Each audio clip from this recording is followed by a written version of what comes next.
India വിശ്വഗുരുവാണ് എന്ന് നമ്മൾ പലപ്പോഴും പറയാറുണ്ട്.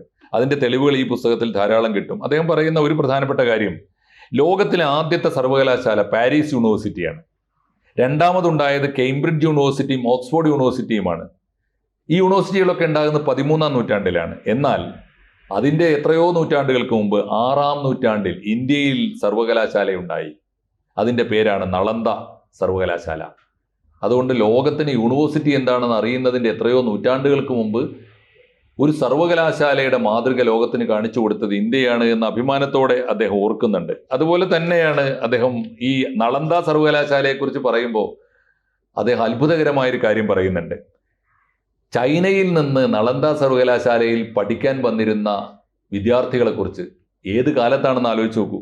പറയുന്നത് ഇങ്ങനെയാണ്: 1-ാം നൂറ്റാണ്ട് മുതൽ 8-ാം നൂറ്റാണ്ട് വരെ ചൈന അറിവിനും ദർശനശാസ്ത്രത്തിനും വേണ്ടി ഉറ്റുനോക്കിയത് ഇന്ത്യയായിരുന്നു. ഇന്ത്യയിൽ നിന്നാണ് ചൈനക്കാർ അറിവ് നേടിയിരുന്നത്. നളന്ദയിൽ 56 വിദേശ രാജ്യങ്ങളിൽ നിന്ന് വിദ്യാർത്ഥികൾ ഉണ്ടായിരുന്നു. അവരിൽ ഭൂരിഭാഗവും ചൈനയിൽ നിന്നായിരുന്നു. ആലോചിച്ച് നോക്കൂ, 6-ാം നൂറ്റാണ്ടിൽ ചൈനക്കാർ പോലും കൂട്ടത്തോടെ വന്ന് പഠിച്ചിരുന്ന ഒരു നാടാണ് ഇന്ത്യ. ആ യൂണിവേഴ്സിറ്റിയുടെ പേരാണ് നളന്ദ എന്ന് അദ്ദേഹം അഭിമാനത്തോടെ പറയുന്നുണ്ട്. കൂടുതൽ വാർത്തകളും വിശേഷങ്ങളും നിങ്ങളിലേക്ക് എത്താൻ ABC മലയാളം സബ്സ്ക്രൈബ് ചെയ്യുക, ബെൽ ബട്ടണും അമർത്തുക.